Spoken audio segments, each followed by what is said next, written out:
everyone. This is The Crime Cafe, your podcasting source of great crime, suspense, and thriller writing. I'm your host, Debbie Mack. Before I bring on my guest, I'll just remind you that The Crime Cafe has 2 ebooks for sale, the 9-book box set and the short story anthology. You can find the buy links for both on my website, debbiemack.com, under the Crime Cafe link.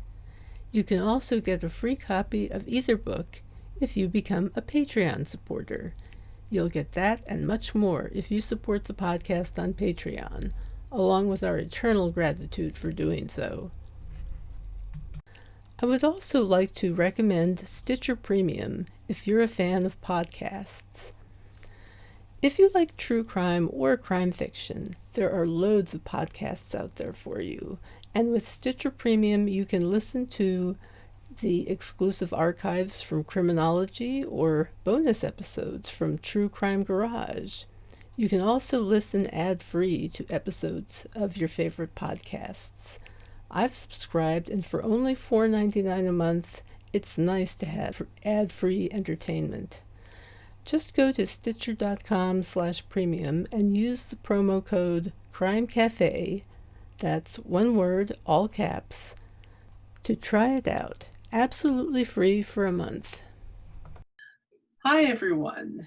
My guest is the author of the Walt Asher thriller series. He also writes Grindhouse Pulp, which we've got to talk about. He is an infomercial writer and director. He's also into wild cult movies, making them, I believe, and runs a website called dailygrindhouse.com. My guest today is Andrew Allan. Hi, Andrew. Thanks for being here. Hey, Debbie. Thanks for having me. Sure thing. I love your resume. I mean, your bio is just fascinating to me because I love film as well as books. I assumed that you were an infomercial writer-director before you started writing books. Yes. Yeah. My career is a little bit weird in the sense that I went to film school and then I broke into commercials while I was working on developing some movies. And then I ended up getting a job at the Home Shopping Network, which is based here in St. Pete, Florida. And it's as bizarre as everyone presumes it is, but it was a really great experience. And I learned how to do a lot of things, including sell on TV. And that morphed into doing infomercials, which is selling on TV. So, and I have to say, I love it. As ridiculous as it sounds, it's a great profession. I think that sounds really cool, actually. What made you decide to do infomercials, and what prompted you to start writing books? Money prompted me to start doing infomercials. One, because, we all need it and we all like it. But the real reason was, like I said, I learned to basically sell on television when I was at HSN. And that is a natural transition into infomercials. And when I decided to leave HSN, I knew I wanted to make my living still writing and directing and producing commercials. And what was great about infomercials was that it allowed me to have a niche. So instead of just saying, hey, I'm a commercial writer and there's 10,000 other people I'm competing with, I decided to be an infomercial writer and there's maybe 10 people I'm competing with. So now I can authentically say I'm one of the top infomercial writers in the world and I've got a ton of experience and I've done thousands of commercials in the past decade and all that sort of stuff. So it's great. And that's how that came to be. The reason I started writing books was because for a number of reasons. One, I was creatively frustrated. I had been making movies and I had been writing screenplays, and which were fun, and some of them got made, some of them didn't. But all of them required collaboration, and I had reached a point where I didn't really want to collaborate anymore, at least for a while. I needed a breather. And that's even on projects that I absolutely loved, a movie that I was making with, my best friend. And even then, we would get in arguments and about it, and I just needed a break from that. So I wanted to do something on my own, and that's when I decided to write a book. I had a story kind of kicking around that I'd never been able to turn into a script. I finally figured out how to make that work in book form, which is the first Walt Asher book, and took it from there. The other part of that story is I was actually reading a book by a very famous author that we all know, who I'm not going to name, and not to sound arrogant, I thought it was terrible. I was like a third of the way in. And I actually caught myself saying, I can do better than this. And, Mm-hmm. you know, a very arrogant thing to say for someone who's never written a book. But I decided to see if I could back it up. And I think I did. Humbly speaking, I do think I was right. Funny, because I think a lot of writers actually do start off with those kinds of thoughts. Oh, I could do this. Right, and it wasn't even looking down at the writing. It was more, Exactly. I mean, or looking at the idea of being a writer. It was more like, this story is not entertaining me, and I know enough about story structure from screenplays and things like that to where I could look at this and say, really, it was about me thinking this guy should be doing a lot better for how big their name is and how much money they're probably making. Mm-hmm. Yeah. Well, I have to give you points for originality on coming up with a protagonist who is an infomercial writer and director. But I see that you've drawn from your own background, or at least I assume you have. Tell us a little about Walt Asher. How is it he gets into the kinds of situations that would lead to a thriller series? That's kind of what I had to figure out. Definitely he comes from my background. I did go down the road of write what you know, and that's because as confident as I was writing commercials and as confident as I was writing movies, I had no confidence whatsoever writing a book. So I figured I ought to, rely on everything that I could to kind of get off and running with this. So, and then plus the idea of him being an infomercial writer was intriguing. I had, like all of us, I'd read a million books about cops and lawyers and soldiers and detectives and reporters. And I'm like, that's great. People are probably doing it better than me. So let me try something completely different. And I think it worked. It worked because I think what I like about Walt and what I like about these books is that he has to rely on persuasion to kind of get by. Doesn't mean he's not physical. There's a lot of action in the books, but he is a true amateur sleuth who has nothing to do with justice. And basically it starts out, he lives on the Rainbow River, which is a real river in Dunellen, Florida, about 2 hours north of where I am. And he's in the river. He goes down to his friend's house via the water, and he finds his friend dead on the bank of the river with an alligator in the process of chewing him up. But it's clear that the alligator did not kill him. So one thing leads to another, and the villain in the story overplays its hand and attempts to kill Walt. And it becomes very clear that he has to do something about it. It's no a paranoia. It's legitimate, and he's going to die if he doesn't figure it out. Interesting. That's how they piece it together. Let's see. You also write Grindhouse Pulp. That's a series also, correct? Correct. What are those books like? Explain Grindhouse first, I guess. Okay, so basically the Grindhouse was 42nd Street movie theaters in the 60s and 70s and 80s in Times Square. And, they kind of just showed like all the really gross horror movies, the karate movies, all kinds of stuff, movies that were generally looked down upon, but also provided extremely visceral thrills. And I love those movies. I think they're great. I know. Movies. I love cult movies. And so my Grindhouse Pulp series is basically me coming up with ideas for Grindhouse movies and putting them in book form. Hmm. Just, it's different than Walt. Like the Walt Asher stuff is more thriller, mystery, thriller, suspense. Grindhouse Pulp is, I push things over the edge a little bit more, and there's more violence, and there's just, just like you'd see in those insane movies. And they're books of movies I would love to see. Yeah, yeah. You should check out the public domain because there are some really crazy things out there. You probably already know that. I've seen a lot of them, that's for sure. Oh my gosh. Have you ever seen Manos, The Hands of Fate? Sadly, I have, yes. Oh my God. That's all I'll say about that.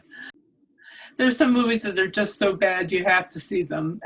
That's one of them. Well, that's a little part of my resume. I produced Herschel Gordon Lewis's last movie. Huh. And, don't know who Herschel is. He was the first guy to put gore in a movie back in 1963 in the movie Blood Feast. And he did other movies like Wizard of Gore and The Gore Girls and 2000 Maniacs. And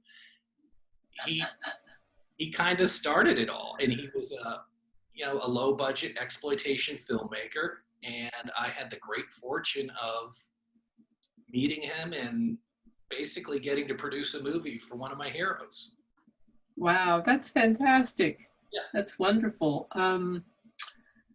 To get back to Walt, is there an overall story arc in the series? So the first book was really just a test to see if I could write a book. Well, I know that feeling. Of really sort of wrapping the story up. There were a couple subtle hints to where it could go beyond that story. But then after I thought about it and I liked the process and I thought the book went well and I didn't get demolished by reviews, I was like, yeah, I'll continue this. So as it exists now, there's a 3-book arc where each is a complete story. They're full-length novels, but the villain is the same in the 3 of them. The antagonist. It's because the antagonist is more of a secret organization kind of thing than just one person specifically. So there's an arc with that. And then in between each novel, I wrote a novella. And those are side stories featuring Walt and some of the same characters from the book, but not related to that big overarching story. So, which is kind of nice. It's sort of like a breather in between, but you still get to spend time with the characters. That's cool. Yeah, most of those are rooted in the fact that Walt's basically best friend up on the river where he lives is a guy named DG who is actually a criminal biker. And he's into all kinds of criminal stuff, but he's just kind of like one of those Florida good old boys who are fun to be around, and for whatever reason he likes Walt, who's completely not of his world. So in the novellas, those tend to focus on DG getting Walt to do something for DG, and that usually crime and danger, things like that. And that's what Cell Shock, which is the giveaway book for this interview, is one of those things. Yes. Yes. Yeah, I noticed that. Actually, I got a copy and I started reading it, and it's quite interesting. I like it. Let's see. You do make cult movies also? I do. What, got any titles to lay on us?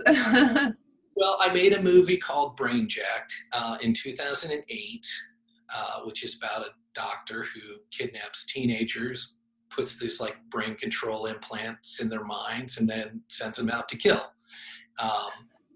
which I like. And I made that, and then I produced the movie for Herschel Gordon Lewis, and I've had a movie in progress for a while now, which we're still working on finishing up. It's called Bigfoot Mob Boss, and it's as dumb as the title sounds. Bigfoot comes to Tampa, and he takes over the criminal underground. Sounds wonderful. I, think I probably sound arrogant, but I'm humble. I mean, it really is turning out good. That's very cool. Is there any way we can watch your movies? Where Um, would we go? um, the Brainjack distribution deal has lapsed, and that's only because I have been too distracted with books and other things to kind of set a new one up. It'll probably be streaming on Amazon or something here soon. Uh, Bigfoot's not ready yet. The Herschel movie, which is called The Uh-Oh Show, that's out and about and can be purchased on Amazon. Cool. And the Fun. trailers are on YouTube. Fantastic. Good to know. Let's see. Who are your favorite writers? I can tell you with clarity that my two favorite writers are James Ellroy and Harry Crews. Hmm. Most people listening to Crime Cafe podcast probably know who James Ellroy is. And I love his work because it's the kind of work that makes me feel ridiculous for even trying to write books in a way. It's like they're so dense and they're so good and they're so just have such a high velocity to the story that it's, it feels like dynamite in your hands when you crack the book open. And he's done that consistently for decades. So it's like, to me, like just like nobody even comes close in sort of crime genre type stuff. Mm-hmm. And then Cruz he's kind of the same way in that his stuff is really potent. He deals with a lot of strange characters, and a lot of people I don't know if you're familiar with his stuff, but he is. I'm not familiar with him, no. Even though I think he was published by Simon & Schuster, he wrote in the late 60s, 70s, 80s, into the 90s. And he's from Gainesville, Florida. He's just like this. He was basically a redneck, but he was also very smart and an unbelievable writer, and he used to teach at the University of Florida. And believe it or not, he was one of Michael Connelly's writing teachers. So it's pretty wild because this is a guy who'd go out in like the swamps and catch catfish and hang around with hillbillies and stuff like that. And then he'd just come back and write these searing novels about the human condition and broken people and stuff like that. So I don't think I'm selling it very well, but it's an easy decision if someone were to ask me who my favorite authors were. Actually, I was going to say that sounds like just the background you would need to explore some of the darker side of life, living amongst people who are doing these things, getting down and dirty and so forth. What was his name again? Martin Smith? Harry Crews, Crews.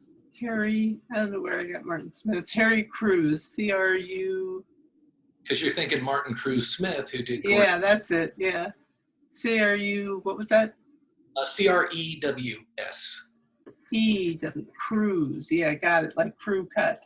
Okay. Exactly. Like even just wait till you see his later author photos. Like as soon as you'll be like, okay, I see where this is going. Wow, interesting. Okay. What are you working on now, other than the movie? So I actually have 3 series. The third series is about, but believe it or not, when I started, I was like, I don't want to write about a cop. Well, I'm writing about a cop now. And it's based on this idea I had, which was, what if you were the sheriff of a town and everybody hated you? And not because you were like an evil, corrupt sheriff, but just people didn't like you. And how much harder would that make your job and this and that and the other thing. So I wrote a book called The Unpopular Sheriff.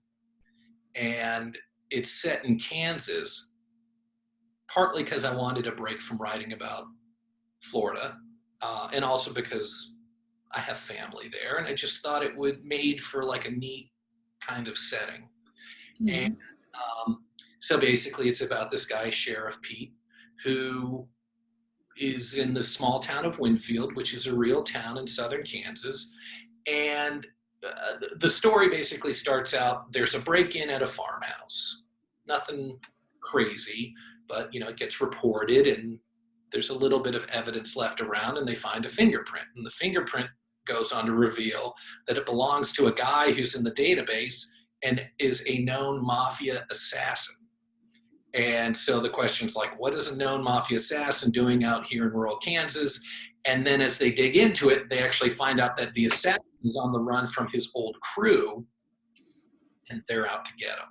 So it's kind of, you have basically the mafia coming to Kansas and facing down with like this sheriff and this small police department kind of thing. Interesting. Yeah, in a town where no one likes the sheriff because for a lot of reasons that gets explained in the book. So it was a concept that just stuck with me, and I ended up writing it fairly fast, and I liked how it turned out.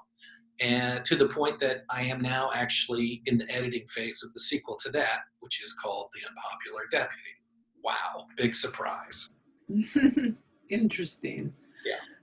Very good. Well, is there a particular cult movie that you would say to a person should see absolutely if they've never seen a cult movie before? What would you recommend? Like the one movie that you would say you absolutely must see this one? I don't know what movie I would necessarily say would be emblematic of cult movies in general. What I can say is I'm one of those rare people who does know what their favorite movie is. And without hesitation, I would say you absolutely have to see Beyond the Valley of the Dolls by Russ Meyer.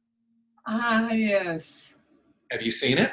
I have not seen it, but I have been putting up Faster Pussycat Kill Kill on one of my blogs. It's on the shelf right back there. Well, if you ever want to see it with my captions added to it, just go to my blog. Perfect. Yeah, that's WMac2, D-O-T-O-O, WMac2.wordpress.com.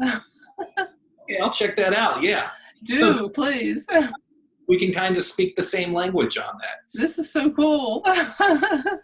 Beyond the Valley of the Dolls, I will say unequivocally, is the absolute greatest movie of all time. It shuts down every other movie. Oh my gosh, well now I really have to see it.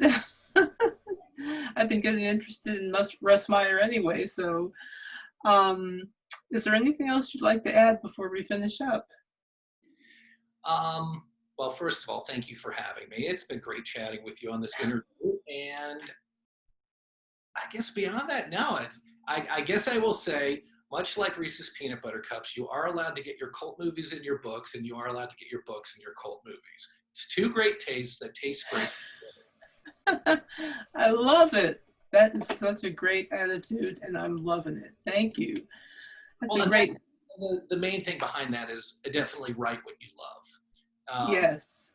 I've looked into things like writing to market and stuff like that, and while I don't discount, the strategy behind it, I don't think I could be engaged to write a book. I don't think writing a book I wasn't interested in would hold my attention enough to make it good. Yeah, absolutely. I'm with you there. I mean, the way I see it, you just have to create what you're passionate about, or otherwise it's just not going to work. No. It's just going to be painting by numbers. Exactly. So, well, thank you so much for being here, Andrew. I really appreciate it. My pleasure. And I wanted to add that the Crime Cafe Patreon page now offers merch at some levels, including a t-shirt very much like this one. It's a little bit different, but it has that logo on it. So do check it out. Just look for the podcast on my website at debbiemack.com, DEBBIMACK.com. Our next interview will be in 2 weeks, and it'll be with Ann Aptaker. In the meantime, take care and happy reading.